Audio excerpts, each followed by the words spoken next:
Hey, what's up, everybody? Welcome to another episode of Reppin with Gina G, a show where I rep my teams by the Bay. And in this episode, I'll be repping the San Francisco 49ers. As you may or may not know, I'm a diehard Niners fan. Been a fan since 1981 and celebrated all 5 Super Bowls in the streets of San Francisco. And praying that we get back to the promised land with Jimmy G this season, or will he break my heart like years before? By the way, prayers up for Trey Lance. This week is Monday Night Football matchup against the LA Rams, who are first in the NFC West with a 2-1 record as defending Super Bowl champs. Not to mention, this is sort of a revenge rematch in more ways than one. Well, you know what happened. The Rams and the 49ers, it's a great rivalry. We pretty much own the Rams, with the exception of last season, how it all ended. You remember we lost the NFC Championship game. I still say it was a fluke, but whatever. I'm not here to talk about that because I don't want to sound like a salty-ass Niners fan. I got a great show, you guys. We're going to talk to some Rams fans. You know how I do it. I bring on opposing fans to talk about all the fun stuff, to preview a great game ahead. So please make sure you hit that like button, you subscribe, and you join us in the chat and comment on the playback of the video. And most importantly, please subscribe to the channel. You know we got great stuff. So, and also we sub for sub. Let me introduce my first set of guests, repping the LA Rams. Please meet Ashton and Zach from the East Coast Rams pod. Hey, guys. Hey, how's it going? Welcome to the show. Glad to have you guys on here. And I'm going to introduce my 49ers faithful, starting with Danielle. What's up, Danielle? And Marc Adams from 49ers Webzone. What's going on? Hey, thanks, Marc. Good to see you again. It's been a couple times already. And Danielle, I'm so happy to have you on the show finally. Thank you, Gina. Woo woo. Yay. And just so that everyone knows, Danielle is the sister of Marcus Thompson of The Athletic. So I appreciate you joining me. And last but certainly not least, the guy who runs this whole network, my friend, co-conspirator, Adam, who is a Steelers fan, by the way. Hi, Adam. How we doing, guys? Good, Adam. Marc, nice seeing you guys again. Yeah, you too. Where's your dog? Come on. And we've got someone in the live chat. What's up, sis? We got Cinnamon Kiss. Hey, Gina. Hey, what's up? And just to get everything started, we got to get our little banners going.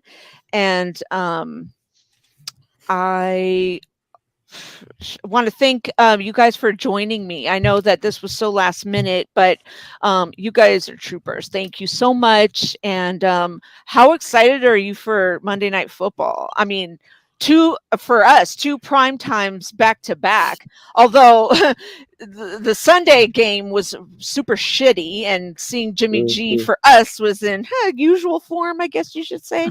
But Monday Night Football at home for us, it's going to be fun. So I know we're looking forward to it. How about you guys, Zach and Ashton? Yeah, I think for us, our last primetime game didn't go exactly as planned against the Bills. The Bills were kind of just a freight train hitting us directly when we were completely unprepared. And they were fully healthy at that time, and Josh Allen just shredded us. It was a competitive game going in midway to the third, and then it just kind of collapsed from there. So I'm hoping we just perform better, win or lose. Uh, exactly, primetime against Niners hasn't really gone the plan either. It's been a lot of tough games, some close losses. I'm still haunted by 3rd and 16. Oh, geez. 3rd and 16 twice in a row. That game still haunts me to this day. But it should be good football. Hopefully, it's a little bit better than Sunday night football from last week. I would hope. I don't want to watch 16 punts. That doesn't sound fun. Yeah, if you win or lose, especially if you lose. I will take Jimmy G stepping out in the end zone again. I'll take that. Yeah. Please, yeah. God, no. Please, God, no. I thought that was a troll. Hey Gina, Yeah. you said that San Francisco is dominating this series. It's 75-68-3. San Francisco is winning, but they're only overall by what? I think she meant lately. 9. Yeah, I mean, they're definitely defeating us when it comes to the Sean McVay era. I meant we owned in the Shanahan Sean McVay era. Oh, all right. I just wanted to say I was looking up total stats because that's what I always do sometimes. Oh no, I mean I should have made that clear. I was gonna give the record where it's like 6-1. Now they have the one over us from the NFC Championship game, which is also Matthew Stafford's only seed. win against the Niners. Oh, That's with Detroit as well. Oh, that's interesting. So I guess the Niners kind of own them. Well, let's keep it that way. Well, hopefully we can, beat them again on Monday night. We shall see. I mean, this is going to be when I was saying, the whole fluke thing, like I said, I didn't want to sound salty or anything like that, because I got called out on that on Twitter, but anyways, we're here to have fun. And then quick shout out to David. He says, hi, Gina. And Sin says combo safety pick 6. Yeah. That was terrible what Jimmy did. It could have been because it was an interception, but luckily it was only 2 points. So guys, let's get right into it and talk about some topics here. And the first one is Rams fans, and these are for all of us to answer. What will it take for you guys to win? Can you stop? Will it be stopping the 49ers run game, or will it be like Stafford to Cup, or just, your offense overcoming the game? At least from my point of view, it's definitely going to be, if not mainly, can the second and third wide receivers step up, right? Cup's going to demand a lot of attention. This 49ers team knows how to kind of combat him or contain him a little bit. They might have not performed exactly in the NFC game, but they've done it before. So having Allen Robinson step up, which he hasn't done this season so far, or having one of those trio of third wide receivers, Ben Skoranek, can he perform against the 49ers, which he's taken a new role and kind of been lifted up, where you see McVay stealing some of Kyle Shanahan's concepts, especially with the fullback, using Skoranek in a fullback formation. So it'll be utilizing that personnel and getting original and not just trying to force feed Cup the ball. It may be good for people's fantasy team, but typically I don't think that's going to produce a winning game against Kyle Shanahan in a really stingy 49ers defense, even if it's banged up. Is Tyler Higbee going to be a sneaky play since we're talking fantasy? I would say yes. I think they've been very forceful. He's been, I believe, second in receptions for the team. They don't really target him in the red zone a lot, so you're going to have that issue in fantasy. He's not going to get a lot of touchdowns typically. McVay likes to do a lot of, Stafford likes to throw fades in the end zone a lot. So the wide receivers are better for TDs. And we also get some rushing TDs here and there if you're talking fantasy. Tyler Higbee always seems to step up when they're playing the Niners. That's why I was asking. The tight ends do. I mean, just look at Blanton during the NFC game. I mean, he was out there, gaining 9-10 yards almost every catch he had.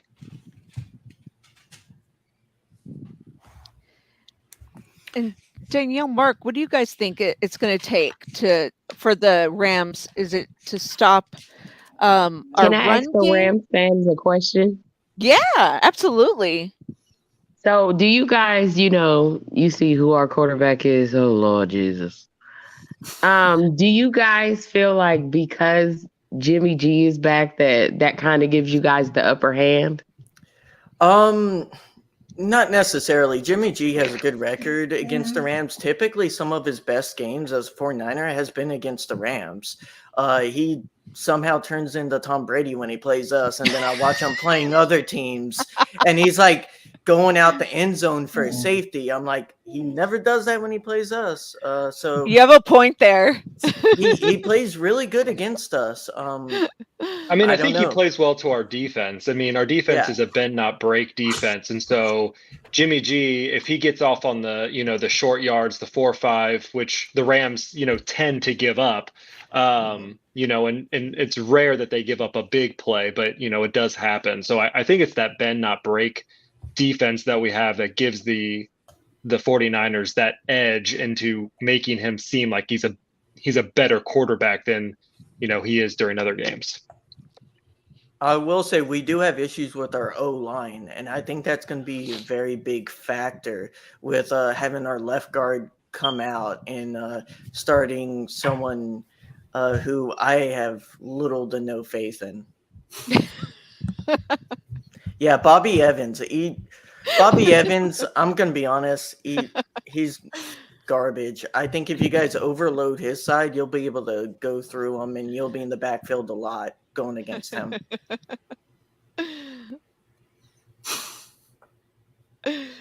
Marc, what do you think? Well, one of the things that you asked is, are they going to be able to stop the 49ers run game? I don't know that they've had much of one so far this season. And I'm not overly optimistic that it's going to suddenly appear. I don't know how the Rams are against the run, but so far against some bad teams, there hasn't been much of one once Trey Lance went down. And then with Cooper Kupp, I don't know. Diamador Lenore is going to be guarding Cooper Kupp. Mm-hmm. I don't like that matchup for the 49ers. I just think that he's a young guy going against probably the best receiver in the league. Yeah. If Devontae Adams isn't. And I don't really know. Last year in the NFC Championship game, K'Wan Williams was on him. And at that point in the season, K'Wan was not healthy. He was playing poorly. Of course, he played fairly well Sunday night against the 49ers, but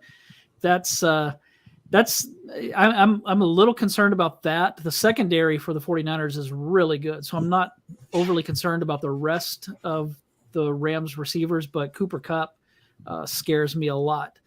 And then the run game, gosh, I just don't have a whole lot of optimism with this offense right now. That could change. I will talk to your point. Typically, in the last 2 years, the Rams have had a top 5 run defense. We've been really good, but that has never really shown up against the 49ers. So I don't necessarily know if that's going to continue this year. Now, we have had terrible linebacking cores for most of those matchups. This is by far the best linebacking core we've had, bringing in Bobby Wagner. We have a second-year Ernest Jones, and Jones has played fantastic. So I think that could mean a different dynamic. especially for this run game of the 49ers, which you've already stated has been struggling a little bit. I feel. Did you buy a new gun? No, about 4 new. Shout out to Mariah from the Faithfully podcast. I'm not sure. I was looking up something. I hit because it says, Mark, maybe you can fill us in. What Tavarius Moore just went out for the defensive back. He's not going to play Monday now. Well, he was really only playing special teams, but he's been making some great plays on special teams. So, is that brand new? Because I haven't heard that. Yeah, he's on the injury report. Huh. He was limited on Thursday, and he missed the final 2 days of practice, and will now sit out at least week 4. Our special teams has been up and down this year. We have 1 block punt, and we've also gotten a punt blocked.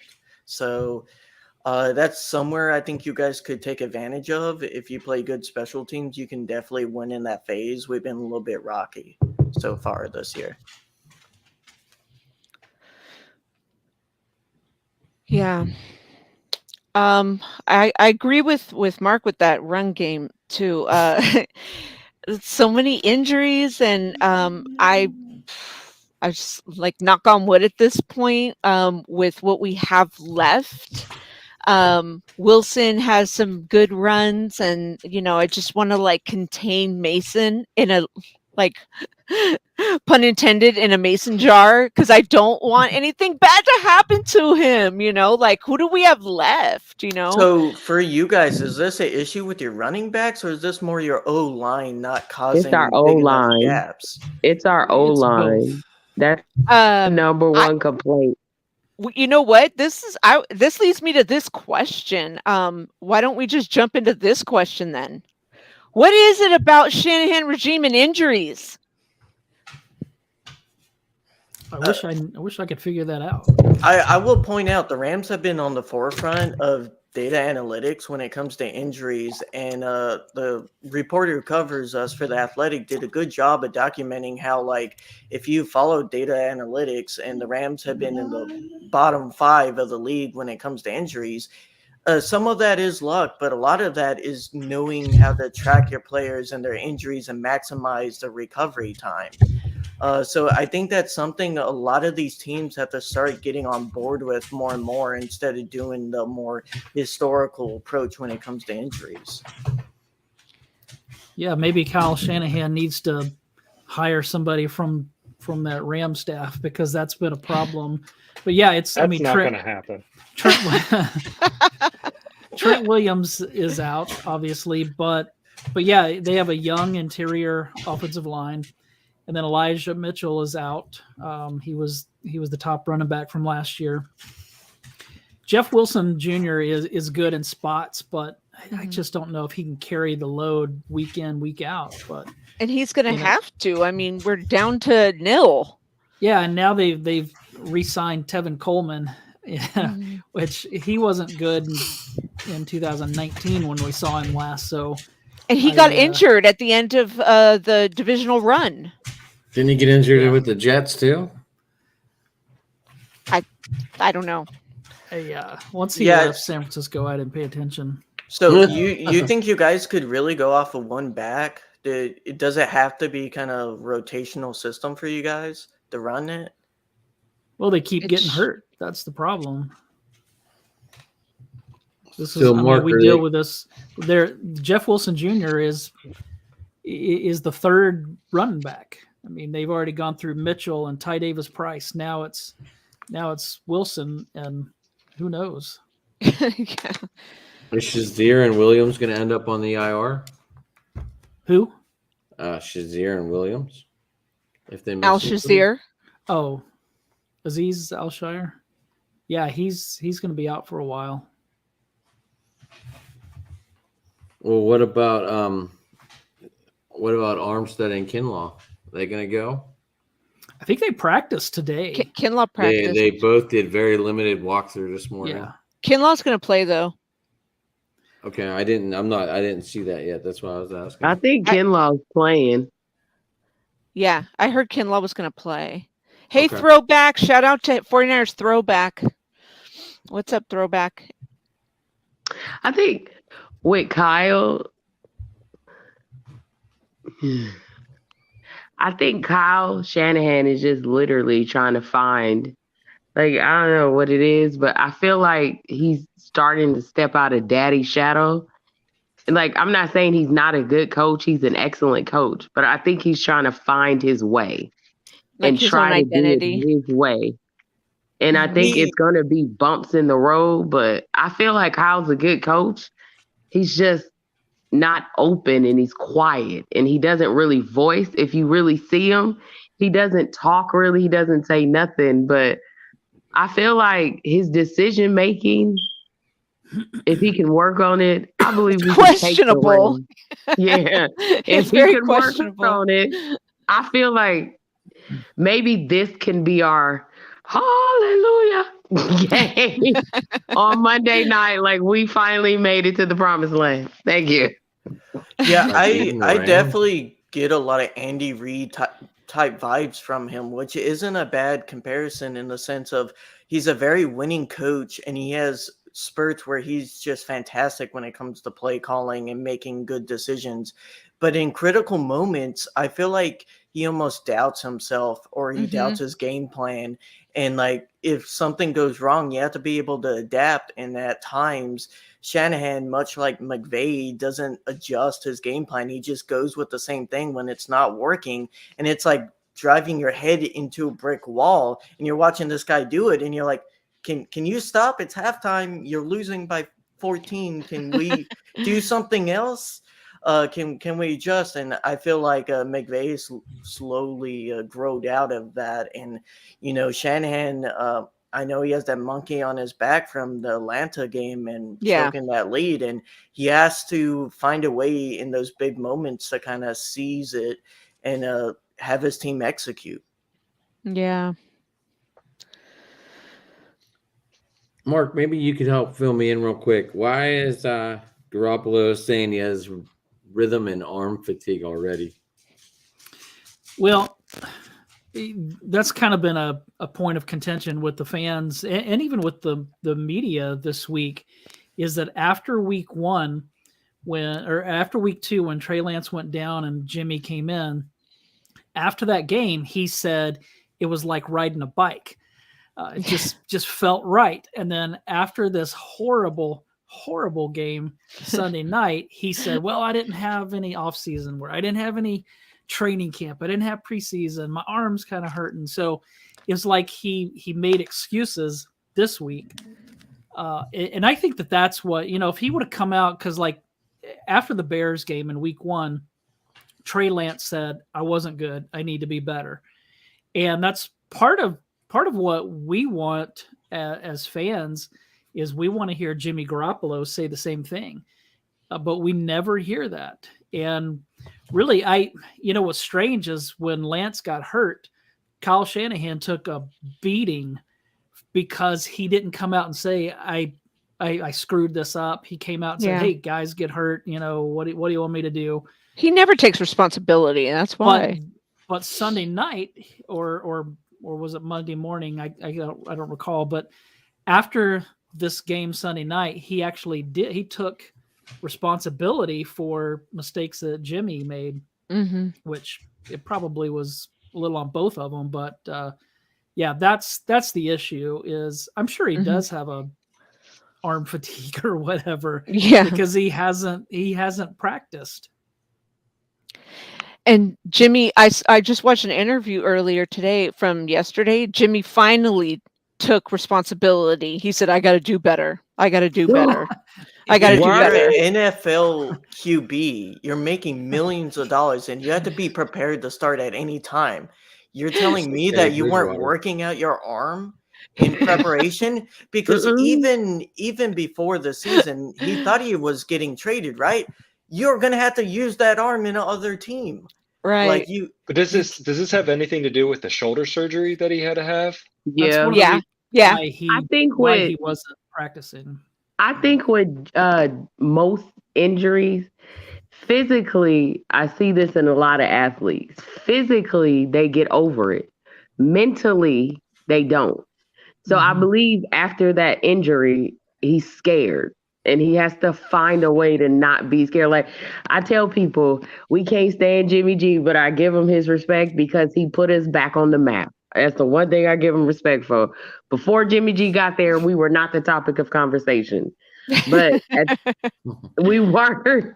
And I feel like because we are a very spoiled organization. If you a Niner fan, we are spoiled rotten. And I feel some of our fans want that Harbaugh era. That Jim, nobody has, who has it better than us? Nobody. And we're not going to get it. But I feel like if Kyle Shanahan would take, like, Steve Young messed up on a play in Green Bay. You know, the infamous after the 987 butt kicking they gave us and we finally beat them. Yeah. They drilled the playbook in Steve Young's head. And I feel like if they do that with Garoppolo and stop coddling him all the time, he would actually be a decent quarterback. But he's so coddled that he'll never learn. He's never going to learn because nobody is really being tough. Jimmy G screwed up against Denver and he got no punishment. Like Steve Young had a book drilled in his skull, like play by play. If they do that, I feel like he would be a decent quarterback. Jeez, I'm having flashbacks, Jared Goff. I'm sorry. Keep going. I hear what you're saying, Danielle. And shout out to Chris, CG Ruthless, 49ers Talk. I totally hear what you're saying. I think you're right. He's being coddled. And I kind of talked about that too in my previous podcast that I used to do, Reppin' and NorCal Sports Show, that Shanahan really he makes excuses for Jimmy G all the time. And that's probably why Jimmy makes excuses for himself. You know, I mean, I know that he wasn't drafted by the Niners, but, you know, he's been under Shanahan since, like, you know, as QB1 by Shanahan, you know, so yeah, maybe that's where he's getting it from. Yeah, he makes excuses for Jimmy Garoppolo, but he doesn't do that for Trey Lance. Right. If you know, the way that he treats Trey Lance is totally different. And I don't know why it is. But, it is. You know, I want to go back to something that Danielle said just a minute ago. Yeah. About Garoppolo being afraid. I think I saw over and over Sunday night, and I think that the Rams guys are going to see this most likely Monday night, is that there were many throws that he didn't step into. He was letting the ball loose and kind of falling back like he was afraid he was going to get hit. And so I do think that there's something to that. We've seen that ever since 2017 when he first came in and they won the final 5 games of the season, and Jimmy Garoppolo did look like Tom Brady at that time. Mm-hmm. And then right at the beginning of the 2018 season, he tore his ACL. Mm-hmm. He has not been the same since. Right. And so he could be one of those guys that gets injured and just never seems to recover mentally, like what Danielle was saying. Yeah. So totally, yeah. So how big of a loss for the Rams is David Edwards? He just got rolled out for Monday night. Kind of as I mentioned earlier, and I'll let Zach kind of go into more detail. But we have Bobby Evans filling in, and Bobby Evans played a lot of starting games in 2019. And if people remember, that Rams 2019 O-line was not good. And he was a big part of that O-line in 2019, just being a complete cluster of a unit. Yeah, I mean we have to remember that Bobby Evans actually should have already started playing 2 weeks ago, and he's not. He's now waiting, and he's more like 4th string than he was 3rd string. Yeah, we had a undrafted rookie from last year start over him at the left or right guard spot, which he was slated to do. He just undrafted rookie took it from him. And that's the type of player he is, sadly, at this point, because he was drafted pretty high by the Rams, and he just hasn't been that guy. And I think that's going to be a big focus of this 49ers defense, is to try to get pressure through him. And people have been able to get pressure through the center of this Rams defense or offensive line in the first 3 games. Let me ask you guys a question. This was one of the topics. Can you guys return to the Super Bowl with this squad? And I also want to note, does it even matter not having Odell back from the injury? I know he's a free agent and everything, and he's doing his rehab and everything like that. But with this squad, can you guys get back there? I don't think so, especially not. I mean, I think we need Van Jefferson back. I think if we don't have OBJ, we definitely need Van Jefferson back, because he's been our more dynamic long distance receiver. And he's able to make those longer plays. I do think we do have a chance, but that just means our offense has to be firing at all cylinders for that to work out. I think our defense is going to be fine. I think it's a top 5 defense right now as it is. But when it comes to our offense, we sometimes seem to either let the foot off the gas or forget to start the engine. So that's just where we're at. We're either a slow start or we let our foot off the gas at the second half. Yeah, I fully agree with that. I think right now how this Rams team is playing, especially on offense, it's just stop and go consistently, and it's not like off the gate explosive like it was last year. Now, they hit the rough patches last year. People don't forget the Rams lost an entire month straight, and that was a very tough thing for the team. And what kind of reignited that was OBJ coming in and kind of starting it all up and just helping spring open Cooper Kupp to continue his pace for what would become Offensive Player of the Year. And I think a similar thing is going to have to happen. Like I said, someone's going to have to step up outside of Cooper Kupp, because the last few games it's been spam Cooper Kupp and throw tight end screens. That's been the Rams offense. That's not going to last a whole season. And you have to have someone like Van Jefferson come back in. Hopefully he's healthy when he does, and he can help just make the Rams offense a little bit less predictable. Or OBJ. And Zach, you can put your opinion into this. I think OBJ will sign back with us. It seems like he wants to be back with the Rams. The Rams want him back. And it's one of those things where he's kind of waiting for them to offer him the correct amount of money, and the team is waiting for that risk to come down that he won't get re-injured before they re-sign him. Yeah, I mean, I think OBJ wants a bigger contract than just a half a season contract. So the Rams are going to have to put out if that's what they're going to do. But I am. I'm more 75% confident that he'll come back. I do think he's opportunistic. So if there's a better team that has a better record, that has a better chance of getting to that Super Bowl not being the Rams, I think he would definitely jump on that. But I think there's a good chance that he'll be back. Speaking you think of he would coming back go real quick, Gina, sorry. How important is it to get Bobby Turner back to the Niners? Yeah, I mean, Kyle was excited about it. Said it brought morale back in his team meetings and everything like that. He was really excited about it. So I like this put things in better perspective than the way Cal handles it. I'm sorry, what? Might this put things in better perspective than the way Cal handles his running backs? I don't know. Yeah, I don't know. I don't know about that. He is kind of the running back whisperer, but they're already into the season, and I can't even think of who the run game coordinator is. Chris Forster.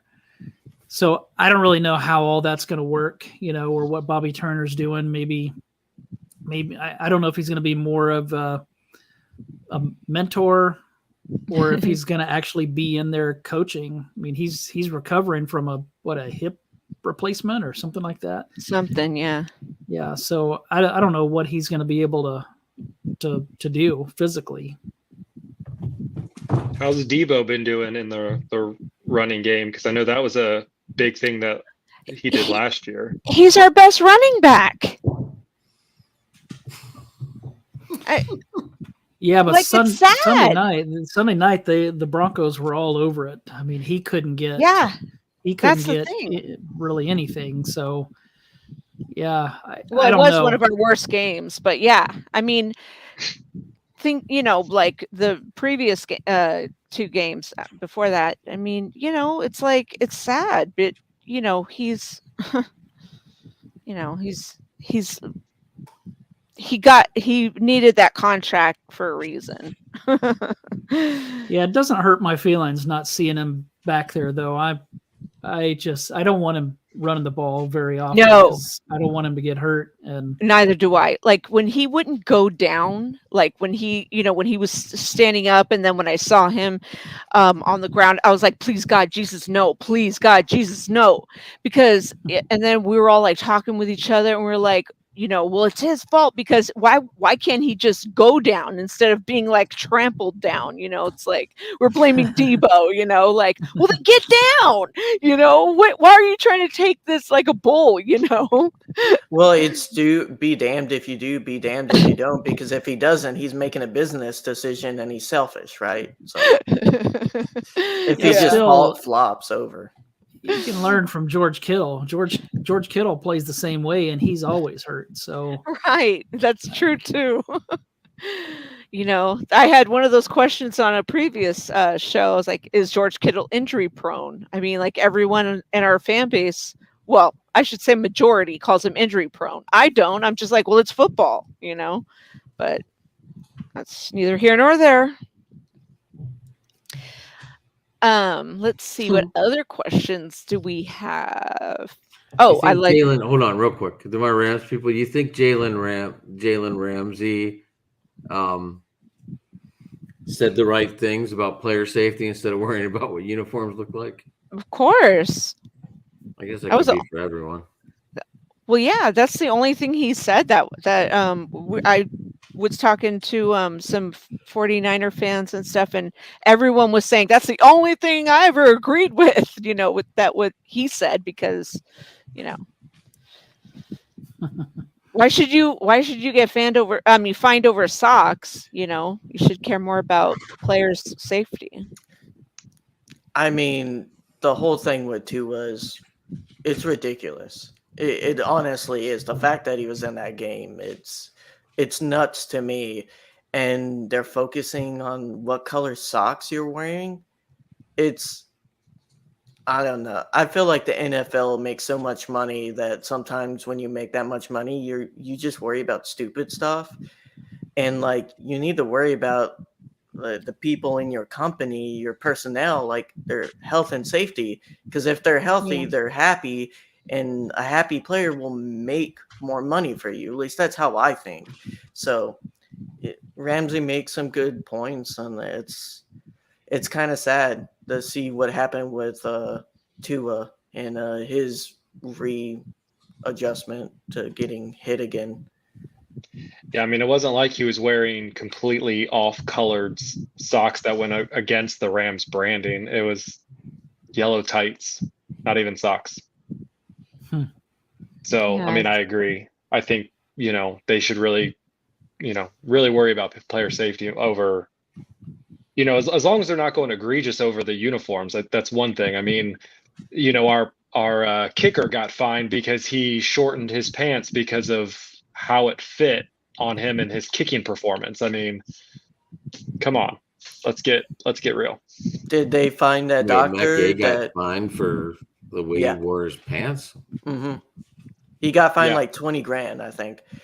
But I don't think they fined that doctor that cleared Tua to play in that game. I mean, how many times has a player just been injected with pain, injury reducer, and they went off and played? Yeah, Tyrod Taylor. Yeah, it's ridiculous. Really, these medical staffs, like I said, if they don't change and update to be more modern thinking with player health and safety, I know we all like to see the best players on the field, but sometimes it's not worth it. It really isn't, and it does a long-term damage to the player themselves. Like, I still think to this day, Todd Gurley shouldn't have played the second half of 2018 at all. He Yeah. should have. Yeah, I agree. It did serious damage to his knee, and guess what? He's not going to play football ever again. And we lost, like, whether or not you're a Rams fan or not, you lost that talent. You lost getting to watch that player Yeah. have a 15, 20-year career on Yeah. other teams too. But at the same time, I guess if you're making millions and millions of dollars, $10,000 isn't, Oh, isn't a whole David in the conversation says the doctor got fired today. Yeah, that's more because of public backlash, right? Mm, Like, the NFL does that constantly. It Yeah. waits until the public says, it's kind of stupid that doctor re-cleared him when he clearly had a concussion. yeah. And you don't see the team doctor got fired. That was the independent guy who is supposed to be independent. The team doctor still is on the team. Right. Such bullshit. They're gonna fold. They're gonna fold. They're gonna fold. They always do. Whoever the Miami Dolphins, they won't suffer any. If they do, most likely it'll be a fine. They're Said not. he was ready to play. That's it. That's because you gotta think about it. The NFL is a business. At the end of the day, injuries happen. Yeah, they should have, after his first hit, they should have seen something was wrong and he had a concussion. But unfortunately, because these people get paid millions of dollars, they're looked at as like, you are like a piece of art that can never be replaced. So therefore, give them a shot of cortisone, steroids, and get back on the field, man. And hopefully Tua is all right. But He said he was ready to play on the ride back home on the plane ride. Oh, hell no. if they let him play and something really happened to him, He's projected to be back in 2 to 4 weeks. Jesus. After that seizure, he should come back for a while. Yeah. It's not like you're going to miss that money. For real. Teddy Bridgewater had a better ball anyway. I just want to say, Not to you be guys are talking not about going Thursday back Night to the Football on Super Gina's show. the Rams, you're not going back. Enjoy that one victory.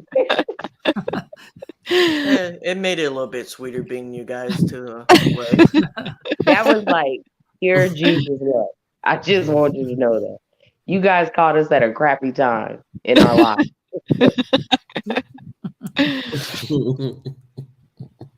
Speaking of let's see. Oh, speaking of the rivalry.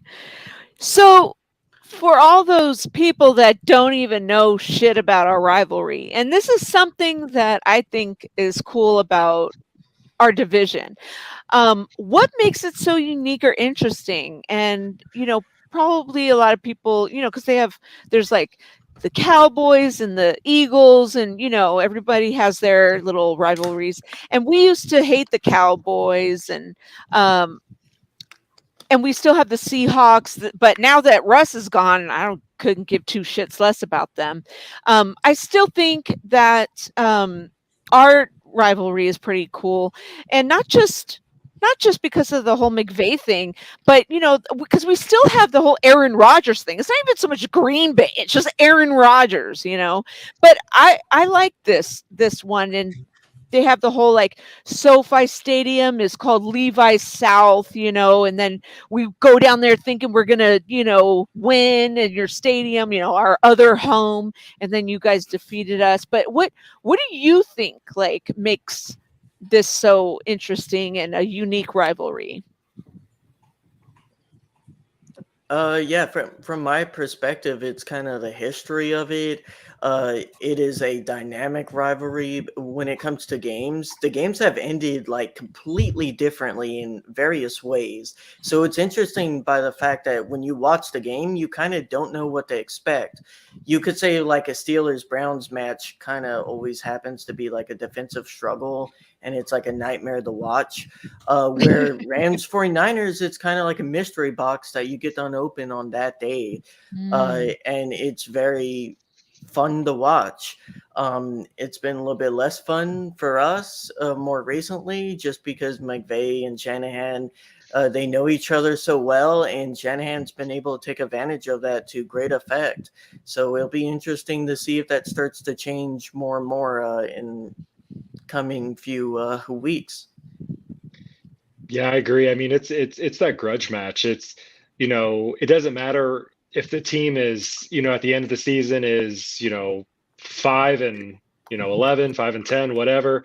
It's always that grudge match, and it's always, you never know who's going to make it out alive. When the Rams were terrible for so many years, you can usually rely on them to, pull out a win once or twice against them. So that's the rivalry that I see. One of my best friends is also a 49ers fan, so I have that own personal rivalry that I get with that. I mean, it's also the players too. I mean, you see some of those videos, and Aaron Donald does not like the 49ers. I mean, I don't know how many times you can go into a 49ers week without re-seeing that video of him just saying, I just don't like them. I just don't like them. And then when you make Cooper Kupp Aaron Donald angry, I think when you like in that NFC Championship game, that was the one time I think I've ever seen Cooper Kupp like show emotion. Angry, show emotion on a play, like that roaring motion where he just gets up and just like roars into the sky. You never see that from him. Never. Wow. Yeah, we don't like Aaron Donald either, but I think the rivalry goes back decades. Ronnie Lott was on KNBR this week, professing his hatred for the Rams. And for years, when he would be on KNBR, if it was the week that the 49ers were playing the Rams, he would go on and say, it's Rams week. And so that rivalry was big in the 80s, and partly because the Saints and the Falcons, the other two teams in the division, were terrible. And so it always was the Rams and the 49ers throughout the 80s. And so do you think it was also the closeness, just because they're so close to each other, like LA and San Francisco? Like, yeah, I think that had a lot to do with it, and I think it had they really were huge rivals back in that time. Both the Rams were really good in the 80s, and of course we know the 49ers were, and so yeah, I just think when Ronnie Lott says how much he hates the Rams, that's all that you have to know is if he hates them, so do we. Exactly. I think we also have it's like a love-hate, because even if either one of us lose, it's still that love for each other. Like, we can't stand you Rams. Like, I cannot stand the Rams. I don't know what it is, but I can't stand you. I don't like the Rams more than I hate the Dallas Cowgirls. I'm a Cowgirl fan today, but I know. I think I hate the Cowboys more. I feel like, yeah, me too. I feel like we bring like the best out in each other. So that's why I say I think it's a love-hate. Like, when we get on the field, it's like, this is Sparta. We finna do it. And we're going to leave it all out there. And then at the end of the game, it's like that mutual respect, except for Aaron Donald. Like, you mean the greatest football player ever on the face of this earth? That would be Jerry Rice. Jerry Rice. There you go. We're going to see. When they smack them, we're going to see. That's what I was going to ask too. Like, did the rivalry go away a little bit when they went to St. Louis?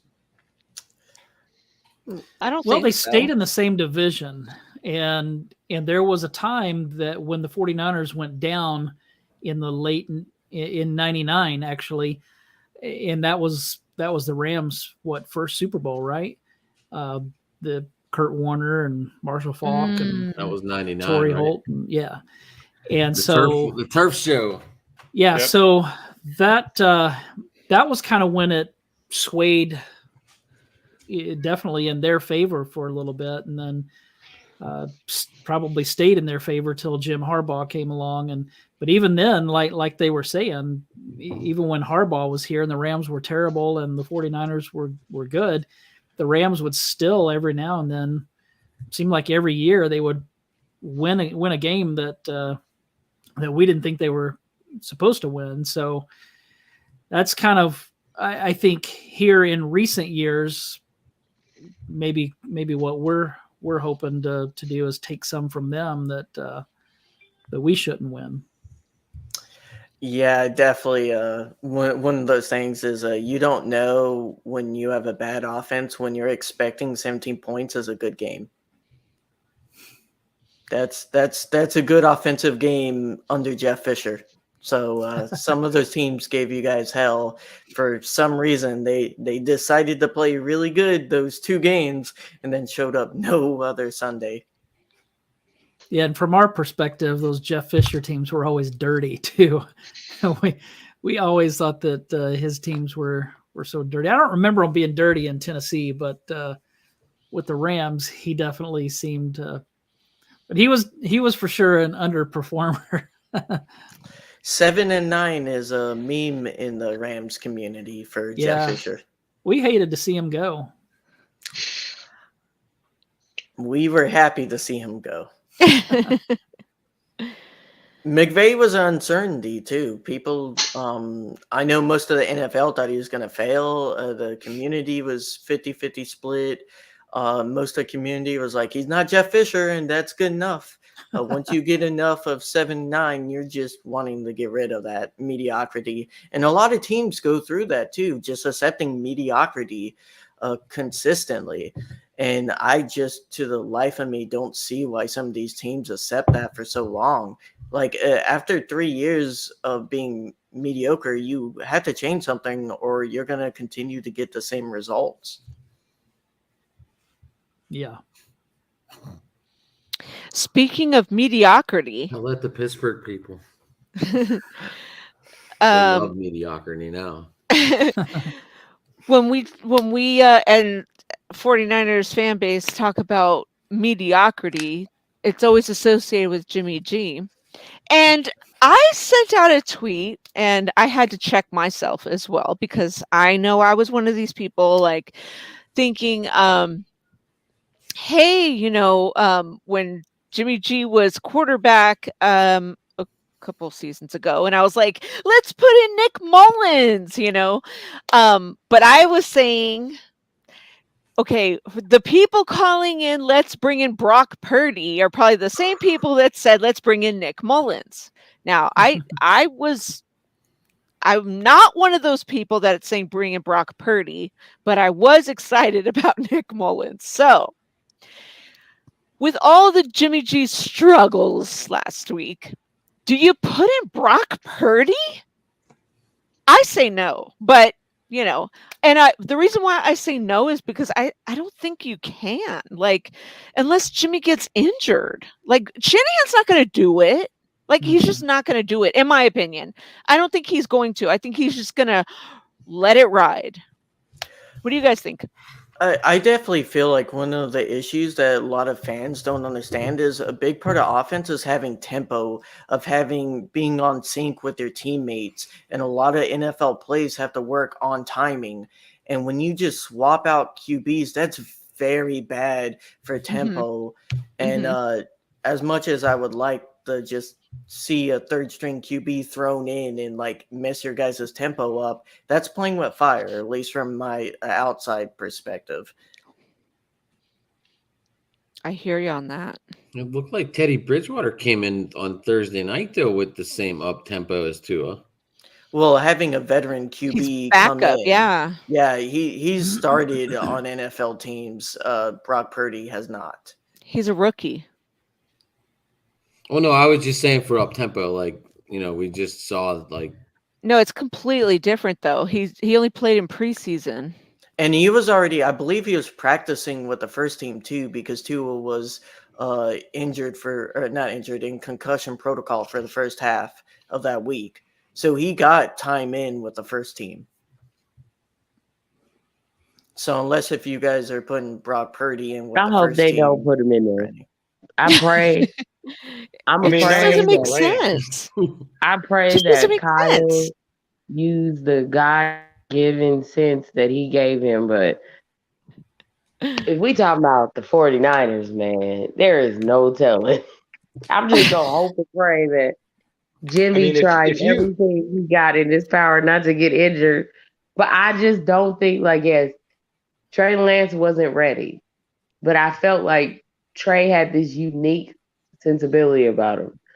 Brock, on the other hand, I just literally don't think he's ready for the big boys. Because we all remember when Reggie Bush thought he was ready, and what happened when he first came in?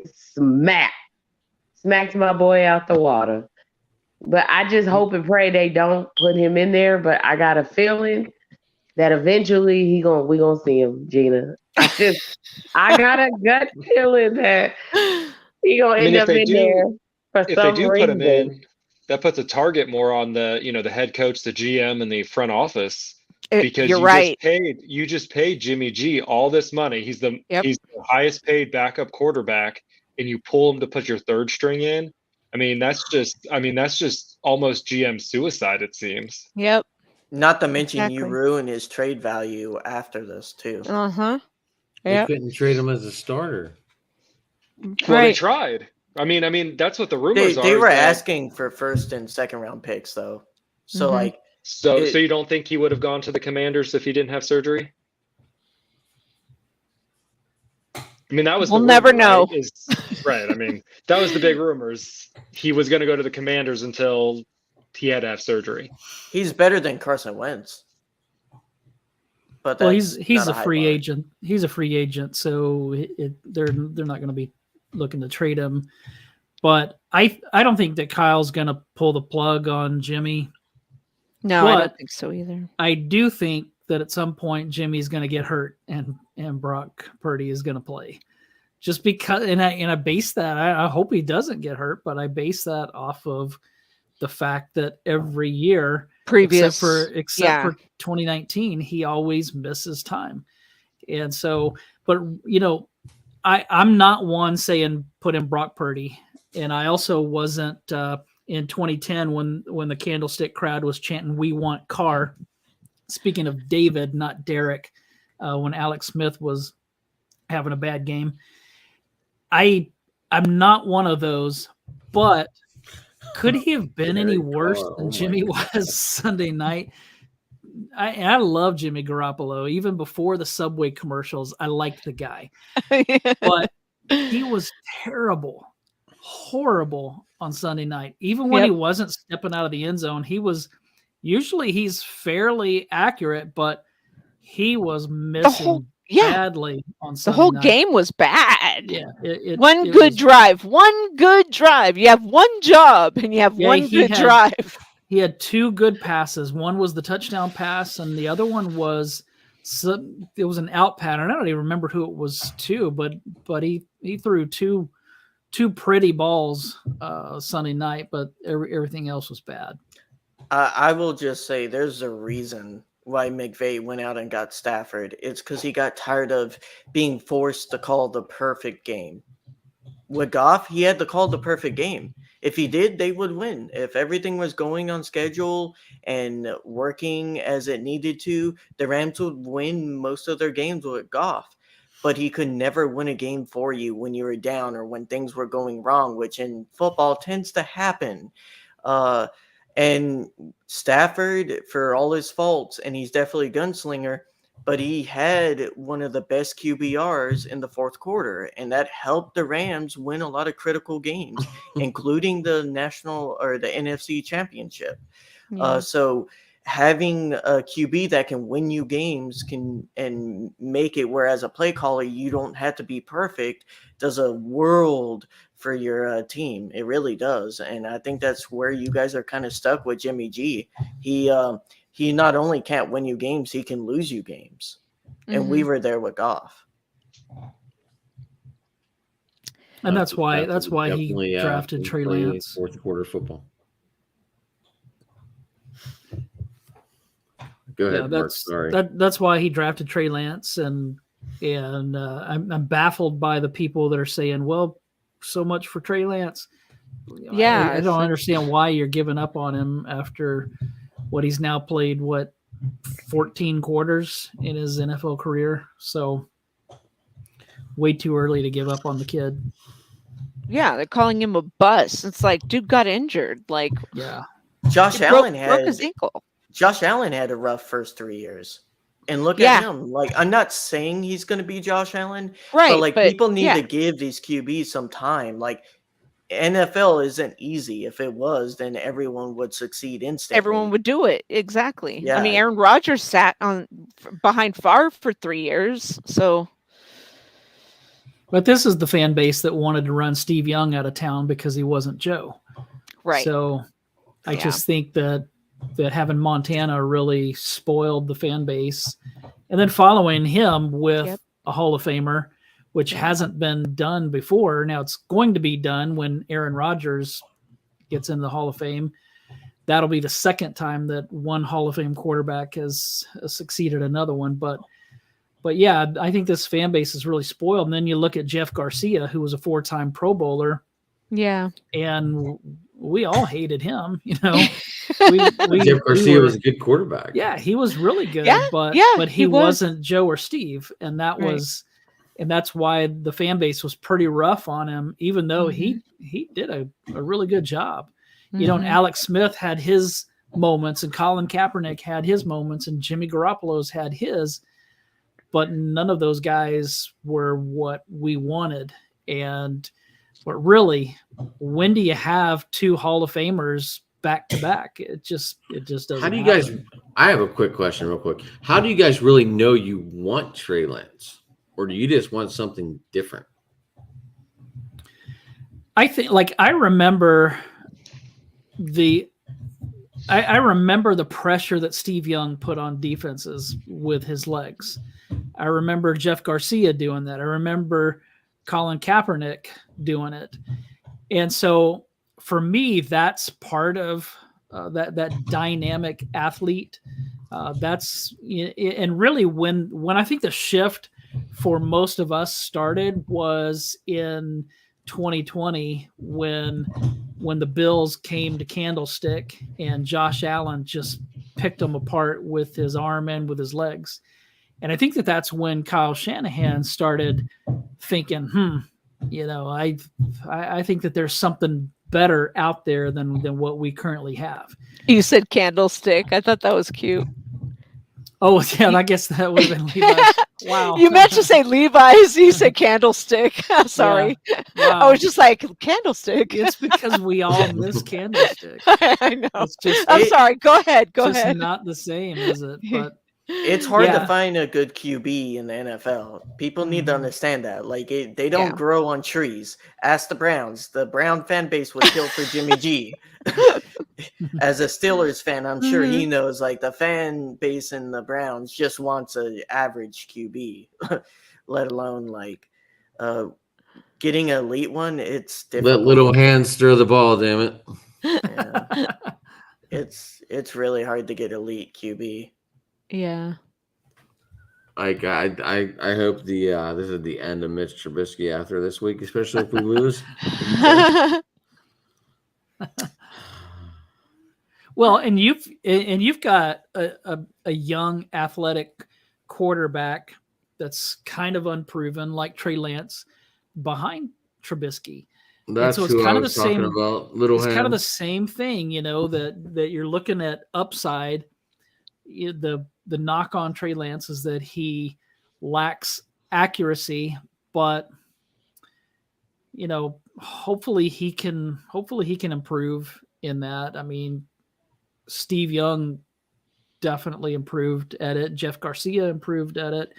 I don't think Colin Kaepernick ever did, but Alex Smith got better from an accuracy standpoint. So just in our history, I think that we've seen quarterbacks mature and improve as passers.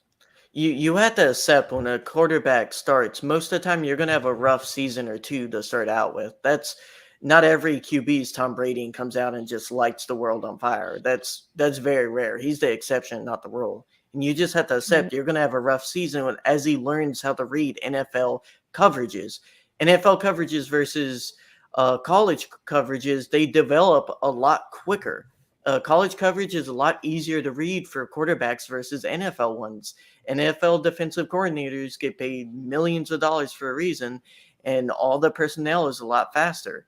And the only way to learn is through really good experience. Some guys pick it up faster than others, and as an organization, you hope you have one of those guys that picks it up fast. But some guys just take time to learn. Yeah, like everyone always says, preseason is like, oh, he was so great, but they're not really playing any real defense or anything like that. They're just showing like guys on the field to see what they can do in normal day shit. Yeah, extra tape for evaluating like people who are undrafted. That's why I like the Rams not playing anyone in preseason. To me, it's useless to lose a star in week 2 preseason. For what? Like, they're not going to be more ready for actual NFL game time anyways.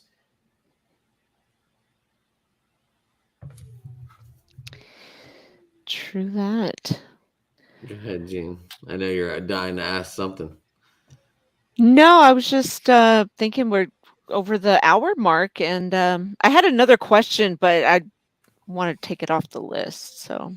Oh, okay. You had that look like I have a question.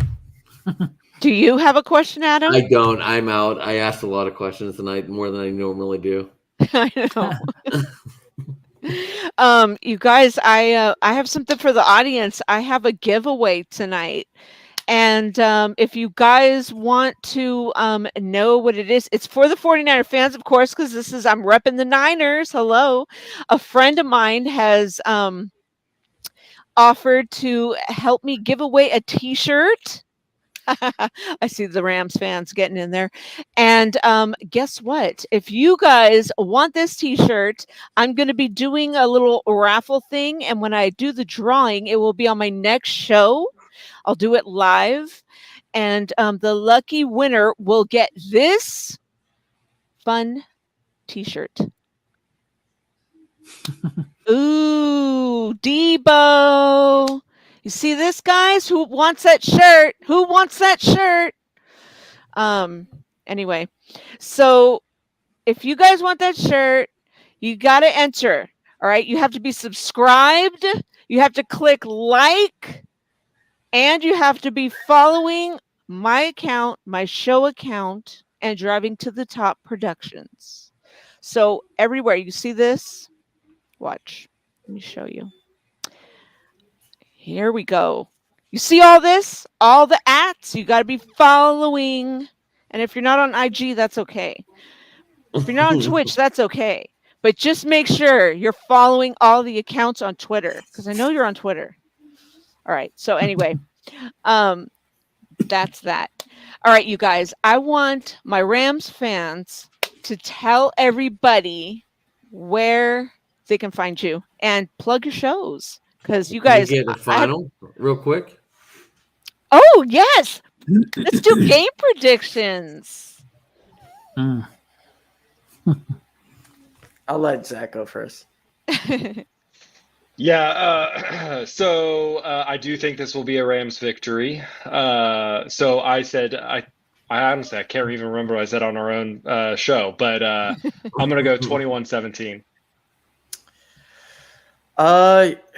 Yeah, this one is a tough one for me to call, just because coming into the season, I thought our offense would be slightly better. I thought the 49ers offense would also be better, and it's been a little bit lackluster, like similar to ours. So I'm gonna go with the low scoring one, 20-19 Rams. I think it's gonna be a weird game, and those happen sometimes with us. But hopefully it comes out as a Rams win. But either way, I just want an entertaining game. Okay. Danielle, how about a score prediction? Ooh, you guys are so sweet. Just because who my quarterback is, with a lot of prayer and holy water, I'm gonna go 23-10. 23-10. Niners gonna win that. All right. And Marc? Well, I had to make picks on 49ers Webzone, and I actually picked the Rams to win this because I just don't know how the 49ers are going to score right now.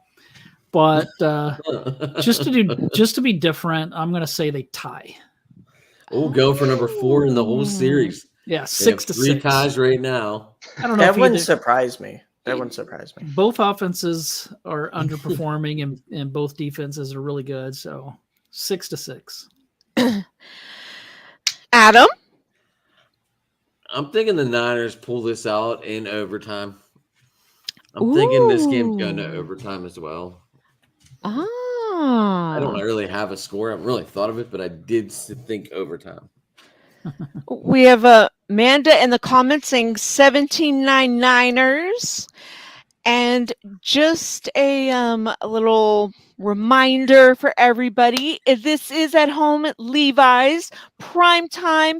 And, in case you guys on the show don't know, I always say when it's a home game, Niners by 20. Okay. I'm might be losing my mind for this because it is Jimmy G and it is a prime time game. And Well, one quick question for everyone: how many picks are thrown in this game? By Jimmy? By both. By both. Ooh. Combined picks. I say 3. 3. 3. Yep. Yeah, Jimmy's gonna throw 1, and Jimmy's I give 8. and he'll Stafford 2. Stafford 2. I think Jimmy's going to throw 1, and he's going to have 3 that are dropped that would have been pick 6s. That's what he always does. We have Jalen no Ramsey faith doesn't in wear our socks. quarterback. Say Jimmy gonna throw 5 picks. Man, I don't have no faith in this dude. I don't know why everybody had high expectations for him. I don't. I say the Rams, they throw at least 2. That's it. Well, he throws 1 arm punt, okay? Technically an arm punt as the fan base. I'm gonna give you guys 2. All right, guys. Last call for the giveaway. Remember, you have to like, subscribe, everything, and you have to comment your name in the comments. And this is what the t-shirt looks like. It is a 49er t-shirt. It will be in whatever size you request. Debo, let's go Niners. All right. So make sure that in order to enter, you put your name. You don't have to put your t-shirt size. We can get that later. And just put that you are going to enter. All right. Adam. So make sure you're following everything. Adam, can I ask you for a favor? What's up? If I pray this do happen, not trying to wish ill will, but if you guys don't vote Mike Tomlin, can we get him? I give you Kyle Shanahan and Kittle for Mike Tomlin. And matter of fact, I will throw in John Lynch and Faux Tacos. You can't go wrong with California tacos. You can't go wrong.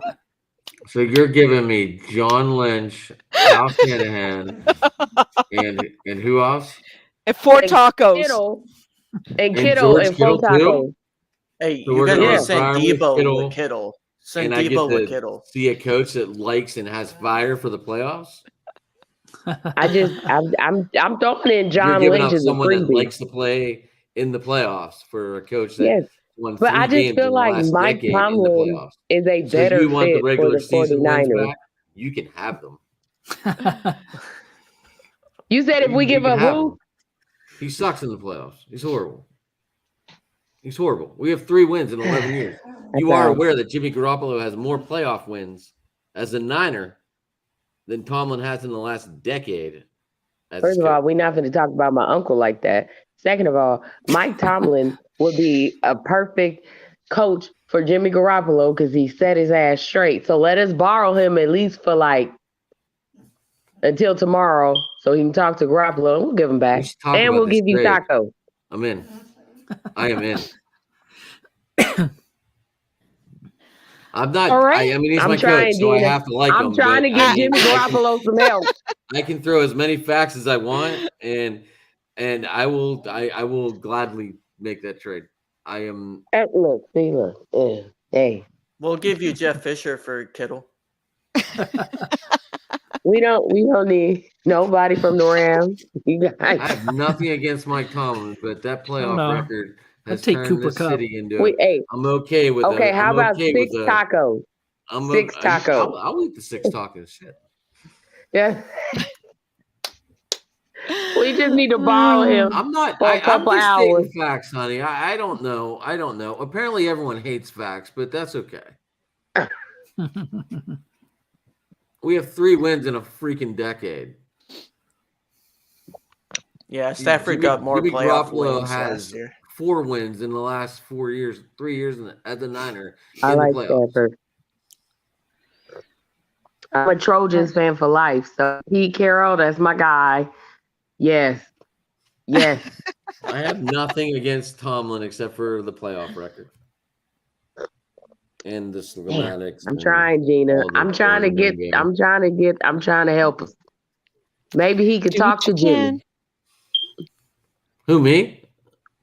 I mean, what do I gotta say? Just tell the fool. Use the armband, get the arm out there, get that fatigue gone. Hit Debo, hit Ayuk deep. Let's go. Just get an injection. There you go. Go hang out with Tom Brady for a while and learn how to throw the ball again. Oh, He was a backup under Tom Brady, and apparently he didn't learn nothing. Right, but remember that was pre-injury. We both said whenever he came out from Brady, he was looking like Tom Brady. Maybe he's got to go back to Tom Brady classes. You guys could just get Tom Brady. Go direct to the source. We could have. We could have. We could have had Tom Brady. Yeah. You know, Tom Brady always wanted to play for the Niners. Didn't you guys turn him down when he was looking in free agency? Apparently, we did. Or we couldn't afford him. John Lynch felt like that was a huge no. Really? Yeah. I mean, remember Dan Marino turned down going to play for Chris Carter and Randy Moss for 1 more year in Minnesota. That might have been a Super Bowl for Minnesota. I don't know. When Minnesota's luck in the playoffs, man, they lose in the most tragic ways.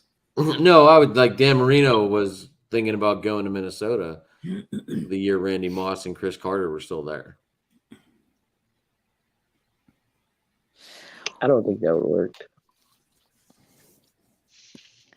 Do you guys want to keep going, or do you want to wrap up? Or I'm okay. Gina, you gonna send me some tacos? I'll get you some tacos. Please, I just want a piece of home. That's all I want. I live in the Mission District, so you know I got tacos on every corner. Man, the best. I don't know anything about San Francisco. I've never been there. I live in the Mission District, so there's a taqueria on every 1 block radius, so you can get the best Mexican food. It's very beautiful. I would recommend it. Definitely recommend it. Well, I would love to try it. Now, you want the best tacos in the world? Come Yeah, Oakland. always. It's the best tacos ever. Oakland, California. The greatest tacos. Yeah. Oh, David says I would also like a chicken taco. Hey, look. Mark's like, I'll take a deep dish pizza. Mark, do you eat them a lot? Now that I know you're in Illinois, right? I'm actually in Northwest Indiana, but I'm just outside of Chicago. Yeah, sometimes, but not real often. Is it good? Well, I only They'll had make it you once. fat. It was delicious. It will. let's have the guys plug their podcast so everyone can find out where to listen to them. Ashton and Zach? Yeah. Yeah, you want me to go? Okay. Yeah, you guys can I know this is a 49ers podcast, so most people will never want to listen to our podcast, but you can check out our preview of the 49ers and see what we heard on our last episode. We are eastcoastrams.com. You can follow us at East Coast Rams on Twitter. Yeah, on Apple Podcasts, Google Podcasts. So we're on all the casting sites, and this was a lot of fun. Thank you guys for inviting us on. I think it's always good to get other perspective from the fan base, because I truly believe analysts on ESPN almost know nothing about most of the teams. The other fan bases know a lot more. Sometimes it's not the best takes, but overall, I feel like fan bases have a good beat on their team, and as long as you're honest with about how your team's doing, it's very insightful to learn from other fans. Yeah, absolutely. And honestly, like I had on a couple that she and her wife, they do a podcast from Seattle, and I listened to their podcast before I had them on the show, and they have a great show, and they actually brought on like a former Seahawks player and things like that. So actually we'll listen to your show, so maybe I'll have you guys back on for another rematch if you guys are interested. No, definitely. This was a lot of fun. I hope you guys enjoyed it as much as we did. Great, thank you. And I'm glad you guys made it. So Thank you for coming on. yeah, whoever loses and whoever wins will get a second chance at redemption, whoever that is. definitely. And Danielle, where can we find you on social media? Oh, you just find me on Twitter. That's it. Gina, Marcus said he highly does apologize. He couldn't make it, but he was listening. Oh, I'm glad he was listening. Thank you. And Mark Adams, you are a writer for 49ers Webzone. And where can we find you or read your stuff or watch you?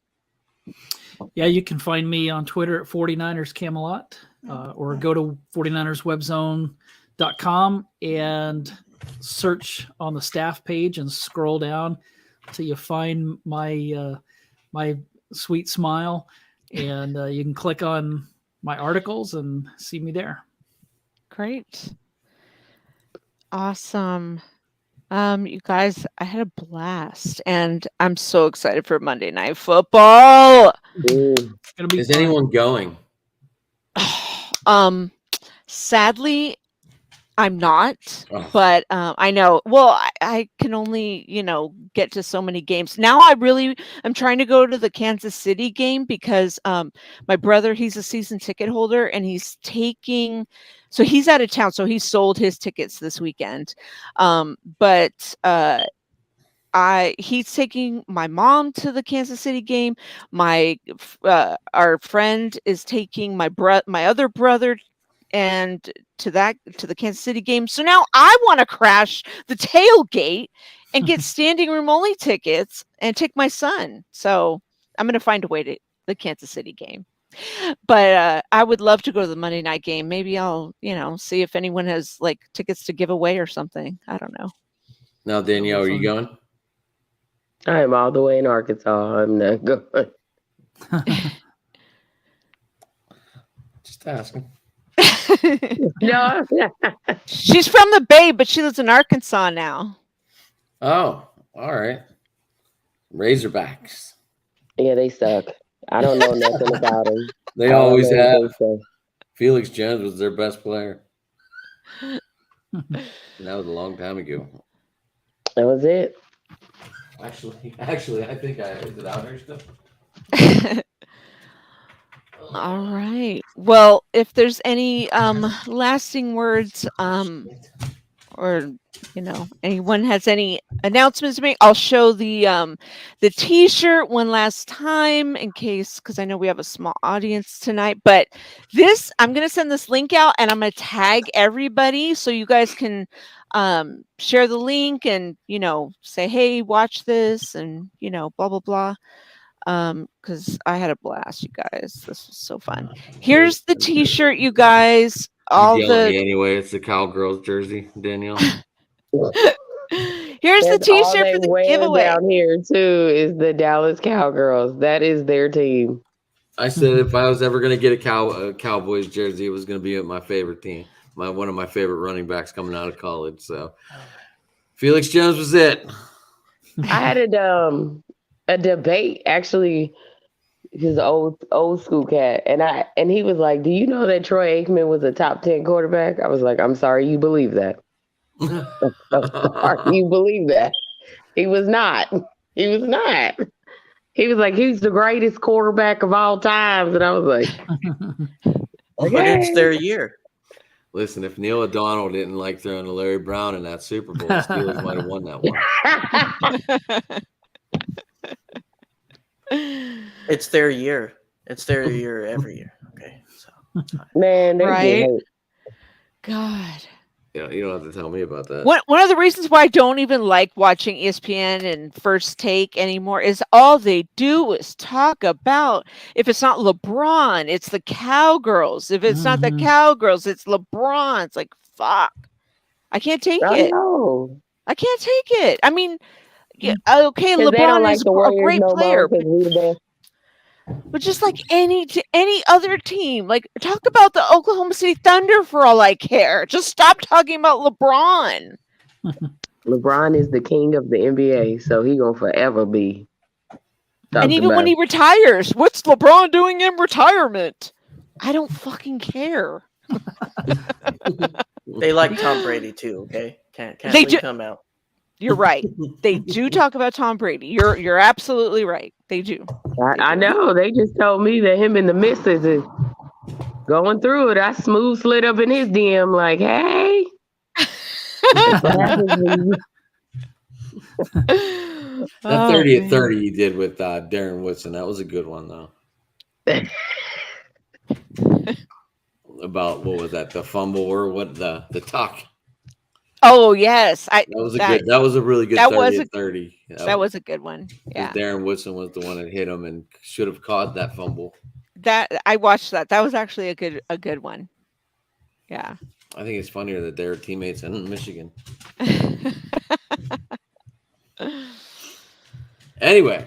All right, guys, that's going to do it for the show. Thank you so much for joining me on this lovely Saturday night. And we have a lot of football to look forward to tomorrow because fantasy football rocks. We got the 9:30 game tomorrow, guys. We got the London game. Yeah, draft 2 tight ends. Right. Draft 2 tight ends in fantasy. I will always recommend that. I got Kelsey and Andrews, and I'm number 1 offense in my league. Be smart about it. Nice. Yeah, I've got 2 shitty tight ends. Well, one of them is your guy. I don't know. He hasn't been doing. Yeah, he hasn't been doing that well for me. But I'm playing him tomorrow. So, Monday. Yeah, Monday. So I kind of hope he does well for me.